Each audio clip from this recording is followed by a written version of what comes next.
Breaking news చూస్తున్నాం. సంచలనంగా మారిన అన్నమయ్య జిల్లా ఓబులవారిపల్లె హత్య కేసునైతే పోలీసులు ఛేదించారు. ఇటు పోలీసుల అదుపులో ప్రజెంట్ నిందితుడు ఆంజనేయ ప్రసాద్ ఉన్నారు. అయితే ఇవాళ రేపో మీడియా ముందు కూడా ఆయన్ని హాజరుపరిచే అవకాశం ఉంది.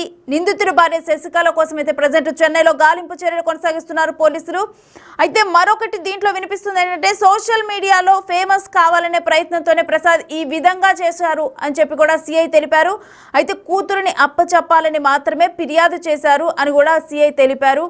అయితే దాంట్లో చెప్పింది ఏంటంటే ఇటు కూతురుని కాపాడాలని చెప్పి పోలీసులు కంప్లైంట్ చేసినప్పుడు కూడా పోలీసులు పట్టించుకోలేదు, అందుకని చెప్పి నేనే స్వయంగా యాక్షన్లోకి దిగానని చెప్పి ఆ వ్యక్తి ఆ వీడియోలో చెప్పారు. అయితే సిఐ దానికి చెప్పింది ఏంటంటే కేవలం కూతురిని అప్పచెప్పాలని మాత్రమే ఆయన ఫిర్యాదు చేశారని చెప్పి సిఐ క్లారిటీ ఇచ్చారు.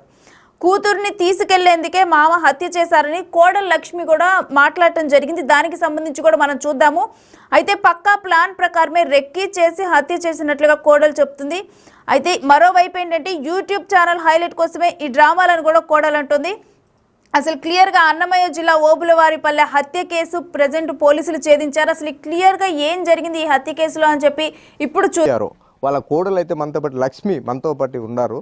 అసలు ఆ రోజు ఏం జరిగింది, నిజంగానే 12 సంవత్సరాల బాలికపై అత్యాచార యత్నం చేశారా, నిజంగానే గతంలో వాళ్ళకి ఏమన్నా గొడవలు ఉన్నాయా, అది లేదు కావాలని అతన్ని హత్య చేసేదానికి ఇవన్నీ పన్నాగం పొందారా అనే విషయాలు అసలు ఏం జరిగింది, ఆ రోజు ఏం జరిగింది, అసలు హత్య జరగడానికి కారణం ఏంటి అనేది లక్ష్మి ఆంజనేయుల కోడలు ఉంది ఇక్కడ మనతో పాటు, ఆమెను అడిగి తెలుసుకునే ప్రయత్నం అయితే చేద్దాము.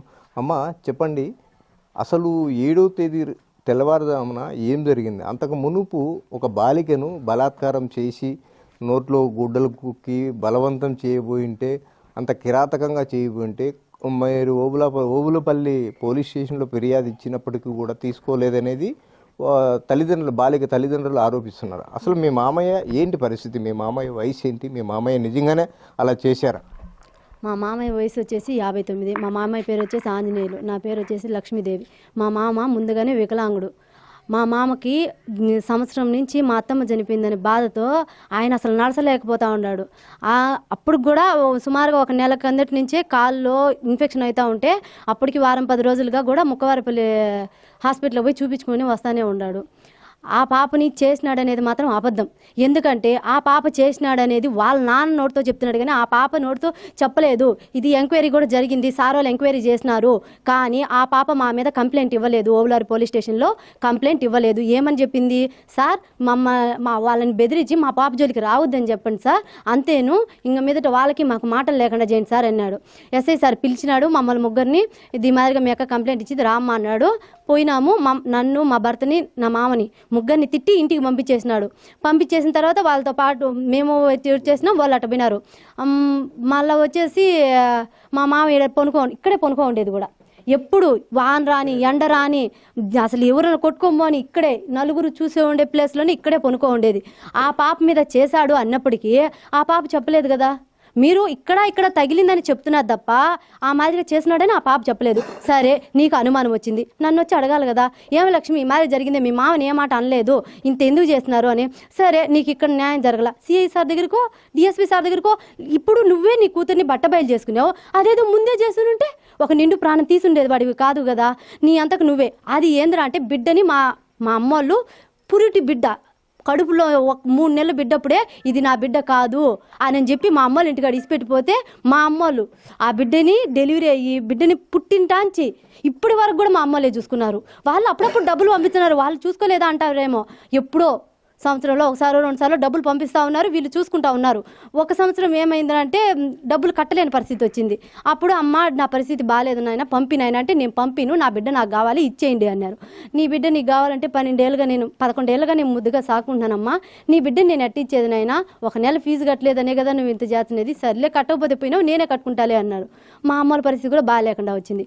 వద్దుమా అన్నా కూడా నా దగ్గర నేను చూసుకోలేనమ్మా, నా పరిస్థితి బాగాలేదు, నా హెల్త్ కూడా బాగాలేదు, అవని చెప్పి వద్దన్నా కూడా మా అమ్మ ఏదోనైనా హాస్టల్లో హాలిడేస్ ఇచ్చినప్పుడే కదనైనా అని చెప్పి చూసుకో అని చెప్పి ఇసిపెట్టేసిపోయింది. సర్లే ఇసిపెట్టిపోయింది కదా అని చెప్పి నేను హాస్టల్లో ఇసిపెట్టేసిన. హాస్టల్లో ఇసిపెట్టిన తర్వాత నోట్లోంచి ముక్కల్లోంచి రక్తం గారింది. అక్క ఇది కాని పరిస్థితి అంటే వాళ్ళు పంపించినారు, చూసుకున్నాము. ఈ హాస్టల్ ఇసిపెడతా అంటే ఆ పాప పోలా, నేను బర్త్డే అయిపోయేంత వరకు ఉంటానమ్మా, మళ్ళీ పోతాను అని చెప్పి బుజ్జమ్మ అని చెప్తే సరే అనుకున్నా. ఈ మధ్యలో ఇది జరిగినా కూడా ఆ పాప వాళ్ళు నేను రియాక్ట్ అవ్వలేదు, వాళ్ళ అమ్మ రియాక్ట్ అవ్వలేదు సార్. జరిగిన తర్వాత ఆ పాప చెప్పిన తర్వాత కూడా వారం 10 రోజుల దాకా కూడా వాళ్ళు ఏం రియాక్ట్ కాలేదు. ఏం జరిగిందంటే హాస్టల్కి తీసుకెళ్ళామా, ఆడ చేర్చుకొని అన్నారు. చేర్చుకొని అయిన తర్వాత వాళ్ళ పేరెంట్స్ ఖచ్చితంగా రావాలి అన్నారు. అక్క ఇది కాని పరిస్థితి, మీరు రావాలంటేనే వీళ్ళు చేర్చుకుంటా అన్నారు, మీరు వస్తే నేను ఈ పిల్లని చేర్చుకునేది. ఈ విషయం హాస్టల్ మేడం కూడా పోయి అడగండి సార్, వాళ్ళు వస్తేనే మేము చేర్చుకుంటాము అన్నారు. ఆ పాప వచ్చింది, చేర్పించింది. కానీ ఇది ఏంద్రా అంటే పాప దగ్గరికి ఇంకెవరు పోకూడదంటే ఏదో ఒకటి చేయాలా అని చెప్పి లేనిపోని నిందలేసినారు మా మామ మీద. సర్లే నిందలేసిన తర్వాత కూడా మా మామ కూడా సార్ నా తప్పు ఏమి లేదు సార్, నాకు నాన్న ముందుగానే వయసులో అప్పటికి కూడా నడుస్తా లేడు సార్, కుంటుకుంటానే పోలీస్ స్టేషన్కి కూడా పోయింది కట్టిపట్టుకొని. ఆమెనే నిందలేసినారు. సర్లే నిందలు ఎట్టా పడినాయి, బాధపడినాము, నలుగురికి చెప్పుకోకుండా బాధపడుతున్నామని చెప్పి మేము బాధపడుకుంటా ఉన్నాం. తర్వాత ఏం జరిగిందో తెలియదు, వచ్చి మనిషిని చంపేసిపోయినాడు. ఇది నాకు న్యాయం అంటున్నాడు, మరి మాకు న్యాయం ఏదే? మా మనిషిని చంపేసింది. పోలీస్ స్టేషన్లో కంప్లైంట్ ఇవ్వలేదు సార్ వాళ్ళు కూడా. ఆ రోజు కూడా మాకు గుట్టుగా ఉండాలి సార్, మా పాప జీవితం నాశనం అయిపోకూడదు, మేము నలుగురిని పిలిచి వాళ్ళ మందలించండి సార్ చాలు అన్నారు. పిలిచి మందలిచ్చినారు కదా, అడిగి అయిపోయింది కదా, మరి నువ్వు ఇంత అఘాయిత్యానికి పాల్పడ్డానికి కారణం ఏంది? నీ భార్య ఏం చెప్పుకునేదో తెలియదు నీకు. నువ్వు మమ్మల్ని ఒక్కరికి కూడా ఫోన్ చేసి, మా అమ్మకి కానీ, నాయనకి కానీ, నాకు కానీ, మా భర్తకు కానీ ఎవరికి ఫోన్ చేయాలా, ఎవరికి ఫోన్ చేసి ఇట్లా జరిగిందని కూడా అడగలా. ఆ పాప వీడియో కూడా మీకు ఫుల్ వీడియో ఇచ్చాను. ఆ పాప అడిగింది కూడా, వీళ్ళ అమ్మ అడిగినప్పుడు ఏం చెప్పిందో మీరు కూడా వినండి. విని ఇది నిజం, ఇది న్యాయమో అన్యాయమో మీరే చూడండి. అయితే ఇక్కడ మీరు చెప్పినట్లు ప్రసాద్ కుటుంబానికి కావచ్చు, మీ రామాంజనేయ కుటుంబానికి, ఇప్పుడు ప్రసాద్ కుటుంబము వచ్చేసి మొత్తం భార్యాభర్తలు ఇద్దరు కోవిడ్లోనే ఉంటారు. వీళ్ళిద్దరికి చతుర్థం ఎక్కడొచ్చింది? ఒకవేళ ఇప్పుడు మీరు చెప్పే ప్రకారం అయితే అమ్మాయి అయితే కడప దగ్గర హాస్టల్లో ఉంటుందని చెప్తున్నారు, అత్యాచారం చేయాల్సిన అవసరం ఏమొచ్చింది? అసలు అమ్మాయి ఇక్కడ ఎందుకు ఉంది? హాస్టల్లో ఉన్నప్పుడు అమ్మాయి ఇక్కడికి ఎందుకు వచ్చింది? నోట్లోంచి ముక్కల్లోంచి రక్తం పడింది. మేడం వాళ్ళు భయపడిపోయారు. హాస్పిటల్కి దూరంగా ఉందన్నమాట. ఇప్పుడు ఎప్పుడైనా ఎమర్జెన్సీ వచ్చిందనుకో తీసుకువెళ్ళడం కష్టం కదా. అదే పేరెంట్స్ ఆధ్వర్యంలో అయితే చేర్చుకుంటారు. ఆ పాపకి ఏం కాదు అని మెడికల్ రిపోర్ట్ తీసుకొని పోయి చేర్పించుకొని వస్తారు. అది జరుగుతానే ఆ పాపని నోస్ బ్లీడింగ్ అయితే పిలుచుకొని వచ్చేసినాం కదా హాస్టల్ నుంచి. ఇంటికి పిలుచుకొని వస్తానే హాస్పిటల్లో చూపించిన తర్వాత నేను పోనమ్మా అనింది కదా, పుట్టినరోజు అయిపోయిన దాకా నేను పోను అనింది కదా. 3 ఏళ్ల బిడ్డ నాకు పెళ్ళి అయ్యేటప్పటికి 3 ఏళ్ల బిడ్డ నుంచి మా మామ వాళ్ళు ఎత్తుకొని సాగుతున్నారు. మా మామ మీద పడి దొల్లి పెడుతూ ఉంటుంది. అప్పుడు మేము తాకినాడంటే తాకినాడు అని చెప్పి అంటున్నది. కానీ అది తాకింది అయితే ముందు నాకు కదా చెప్పాల్సింది, డైరెక్ట్గా నీకు ఎందుకు చెప్పింది? నువ్వేదో చెప్పబట్టే ఆమె చెప్పి ఎందుకంటే ఇటు నుంచి బిడ్డను తీసుకెళ్ళాలి, నా బిడ్డ ఇళ్ళలో వద్దు, వాళ్ళకి చేరాల. అయితే అమ్మా ఇక్కడ ఇంకొకటి విషయం ఏంటంటే, ఇప్పుడు అమ్మాయే ఎవరైతే 12 సంవత్సరాల మైనర్ బాలిక ఉందో, ఎవరైతే అభియోగం మోపుతున్న అమ్మాయి ఉందో, ఆ అమ్మాయి నన్ను చాలా దారుణంగా హింసించారు, ఆంజనేయులు అనే తాత నన్ను చాలా దారుణంగా హింసించాడు, పట్టుకున్నారు, నన్ను బలాత్కారం చేయబోయారని చెప్పి ఏడుస్తా ఒక ఫోన్ కాల్ ద్వారా కోవిడ్కి వాళ్ళ అమ్మకి ఫోన్ చేసినట్లు వాళ్ళు ఒక వీడియోలో పేర్కొంటున్నారు. అది నిజంగానే అలా చేసింది అమ్మాయి? నిజంగా అయితే చేయలే సార్, వాళ్ళ దగ్గర సాక్ష్యాలు ఉంటే చూపించమండి. నిజంగా అయితే జరగలేదు కూడా అదే విధంగా. ఆ విధంగా జరుగుంటే బిడ్డలు పుట్టే నేను ఎందుకు ఊరుకుంటాను? నా మామ అటు చేసిన అంటే, నాకు పెళ్ళి 9 ఏళ్ళు అవుతున్నా, చేయాలనుకుంటే నన్ను చేయకూడదా? ఎంత టైం పడుతుంది చేయడానికి? నాకు 9 ఏళ్ళు పెళ్ళి అయినా మా అత్త చనిపోయి సంవత్సరం అవుతున్నది. వీళ్ళ పనులకు పోతారు, ఎంత టైం పడుతుంది సార్ చేయడానికి? నన్ను మా ఆడబిడ్డని ఇచ్చుండేది రాపూర్ దగ్గర డక్కిలి, ఆడికి పోయి వస్తాం నేను మా మామ. అలాంటిది చేయాలని ఉద్దేశం ఉంటే నన్ను చేస్తాడు కానీ బిడ్డను ఎందుకు చేస్తాడు? పోనీ బిడ్డను చేసినారు, బిడ్డ నాకు కదా చెప్పేది, పోనీ నేను కదా డైరెక్ట్గా మీకు చెప్పాల్సింది. మీరు మాట్లాడుకున్నారు, ఏం మాట్లాడుకున్నారు, తగిలినారు అని చెప్పినారు, నోట్లో మూసిపెట్టి అభియోగం చేసి అంత చేసే కాడికి అసలు నా మామ ఏంటి నేనే ఒప్పుకో ఉండేదాన్ని కాదు. అది జరగలేదు కాబట్టి నేను నా మామ సపోర్ట్ ఉండా. ఇప్పుడు మీరు చెప్పే ప్రకారం మీ మామ చేయలేదే అనుకుందామండి. ఇప్పుడు ఒకవేళ మీ మామకి ప్రసాద్ అనే వ్యక్తికి చంపేంత కక్షలు ఏముండాయి?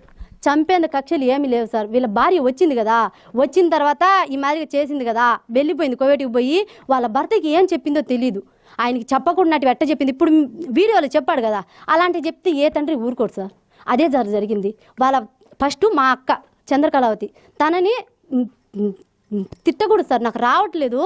అలాంటి అమ్మాయి ఒక మగాడికి, అందులోనూ చిన్నప్పటి నుంచి మా అమ్మలే తాగుతున్నాను, నీకు ఎప్పుడు ఒక బిడ్డతో కూడా ఎక్కువ అంత క్లోజ్నెస్ లేదు, అలాంటిది ఈ మాదిరిగా జరిగింది అంటే ఏ తండ్రి ఒప్పుకుంటారు సార్?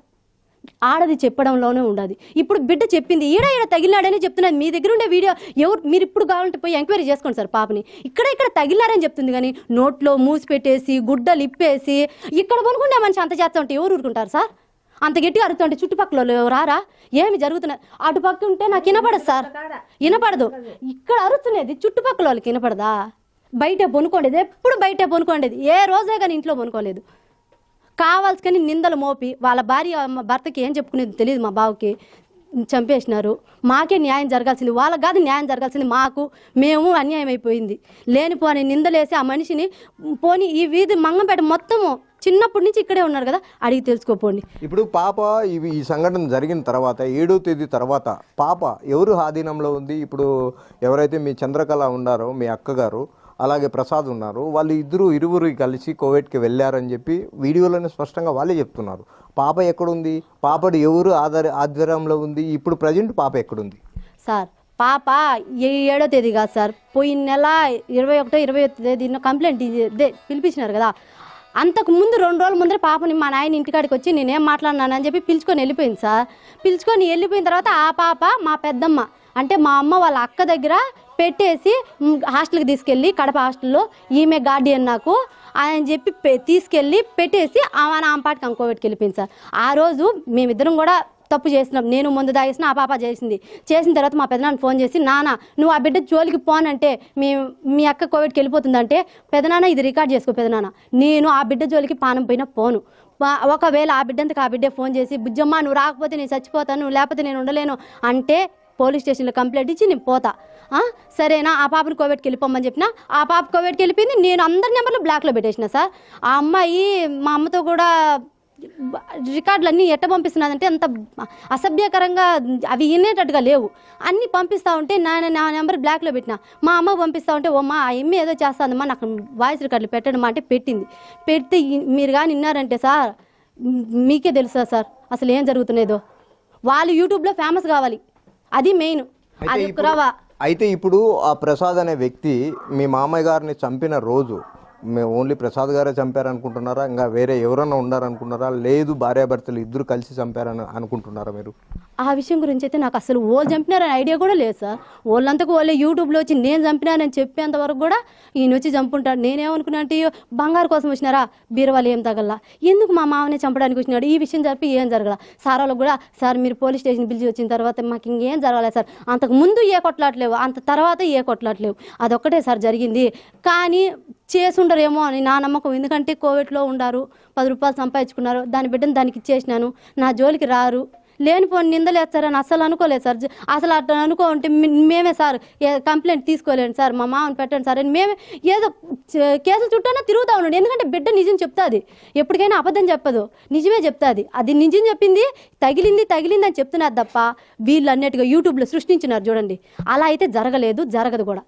ఇప్పుడు మీరు చెప్పే ప్రకారము ఈ ఎవరైతే మీ అక్క ఉన్నారో చంద్రకళ గారు, ఫస్ట్ కోవిడ్ నుంచి చంద్రకళ గారు వచ్చారా, లేదు ఎవరైతే ప్రసాద్ హత్య చేశారో అని మీరు అనుకుంటున్నారా? ఆ ప్రసాద్ కానీ వాళ్ళ భార్య కానీ ఇద్దరు ఒకేసారి వచ్చారా, లేదు మీ అక్క చంద్రకళ గారు ముందు వచ్చారా మీ దగ్గరికి? నా దగ్గరికి ఇది హాస్టల్లో చేర్చుకోరని చెప్పాను కదా సార్. మా నాన్న నేను ఇవ్వను, వాళ్ళ తల్లి వస్తేనే ఇచ్చాను, ఎవరైనా వచ్చేటట్టుగా ఉంటే బిడ్డకి ఏదైనా జరిగితే మీరే హామీ అని చెప్పి సంతకం పెట్టి తీసుకోండి అనేది. వాళ్ళుండి భయపడినారనమాట. ఆ బిడ్డకి ముక్కలోంచి బ్లీడింగ్ అవుతున్నది కదా, అది ఎఫెక్ట్ యాడ్ అవుతుందని అందరూ భయపడి తీసుకోబోకుండా జాలిచ్చినారు. అది జరిగిన 2-3 రోజులకి అంటే 15, 16 మొత్తానికి తేదీ అయితే గుర్తులేదు, ఆ అమ్మాయి వచ్చింది, అప్పుడే వచ్చి వెళ్ళిపోయింది. ఇప్పుడు 21, 22 తేదీ మళ్ళీ వెళ్ళిపోయింది.